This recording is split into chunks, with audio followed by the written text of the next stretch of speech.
পাকিস্তানে জমিদারি বিয়ের জমজমাট আয়োজন দেখলে অবাক হতেই হয়। বিশাল মাঠে 15,000 মানুষের খাওয়ার জন্য টেবিল চেয়ার বসানো হয়েছে। অতিথিরা কবজি ডুবিয়ে বিয়ের দাওয়াত খাবে বলে 3 টন গরুর মাংস আর 3 টন মুরগির মাংসও রান্না করা হবে।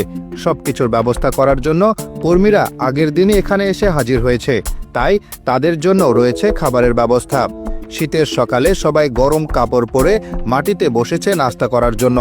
এতে দেওয়া হলো গরুর মাংসের গরম গরম তরকারি আর বড় বড় রুটি পরোটা। রুটি মাংস খাওয়া শেষে একটু চা না হলে তো চলে না। তাছাড়া পাকিস্তানিরা খাবারের শেষে চা খাবেই, তাই সবাইকে ফ্রি দেওয়া হচ্ছে গরম গরম দুধ চা। সবকিছু আনা হলেও ভুলবশত চায়ের কাপ আনা হয়নি, তাই বয়াম কৌটা যে যেটাতে পারছে চা তুলে নিচ্ছে। অনেকে তো রুহ আফজার বোতলেও চা খেতে শুরু করেছে। চা নাস্তার পর শুরু হলো রান্নাবান্না। 15,000 মানুষের জন্য রান্না করা মুখের কথা নয়, তাই বাবুর্চি থেকে শুরু করে অন্তত 100 কর্মী আনা হয়েছে এই কাজের জন্য। 100 থেকে 150 পাতিলে রান্না হচ্ছে মাংস।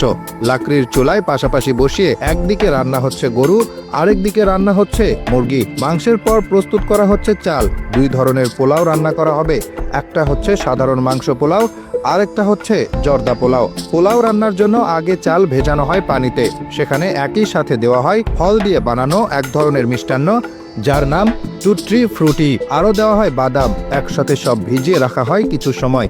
এরপর পানি ছেঁকে নিয়ে সেদ্ধ করার জন্য পাতিলে দেওয়া হয়। নির্দিষ্ট সময় পর্যন্ত চাল সেদ্ধ করা হলে আবার সেগুলোর পানি আলাদা করা হয়। শুধু পোলাও পর্যন্তই শেষ নয়, অতিথিদের জন্য বিশেষভাবে তন্দুর রুটিও বানানো হবে। এর জন্য লাগবে 4 টন আটা।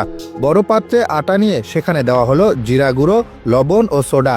অন্যদিকে অনেকগুলো ডিমের সাথে মেশানো হচ্ছে বেশি করে ঘি এবং আবারও জিরা। এরপর এতে মেশানো হলো সেদ্ধ চালের সেই পানি। ভালো মতো মিশিয়ে এটাকে আবার ঢালা হলো আটার মিশ্রণে। তারপর আটার শক্ত মিশ্রণ তৈরি করে এগুলো দিয়ে তন্দুর চুলায় গরম গরম রুটি বানানো হচ্ছে। যতক্ষণে রুটি বানানোর কাজ চলছে ততক্ষণে ওদিকে রান্না হয়ে গেছে পোলাও। ফ্রেশ পোলাও আলাদা করে জর্দা পোলাওয়ের জন্য এতে ঢালা হলো রুহ আফজা, রং এবং ছোট ছোট মিষ্টি। ফল দিয়ে তৈরি মিষ্টান্ন, টুট্রি ফ্রুটি আর বাদাম তো আগেই থাকে। পরে আলাদা করে এই ছোট মিষ্টিগুলো পোলাওয়ে বেশি করে দেওয়া হয়। এরপর ভালো করে নাড়ানো হলেই প্রস্তুত হয়ে যায় জর্দা পোলাও। শেষ পর্যায়ে শসা টমেটো কেটে বানানো হয় সালাদ। এছাড়া আরেকটি বিশেষ সাইড ডিশ তৈরি করা হয়। দইয়ের মধ্যে লবণ, জিরা সহ আরও কিছু মশলা মিশিয়ে বানানো হয় এই ডিশ, যার নাম রায়তা। সব তৈরি হয়ে গেলে বড় বড় প্লেটে দেওয়া হয় ফ্রেশ মাংস পোলাও এবং জর্দা পোলাও। সাথে আরও দেওয়া হয় গরু ও মুরগির মাংসের তরকারি। এছাড়া রুটি, সালাদ ও কোল্ড ড্রিঙ্কসের ব্যবস্থা তো রয়েছেই।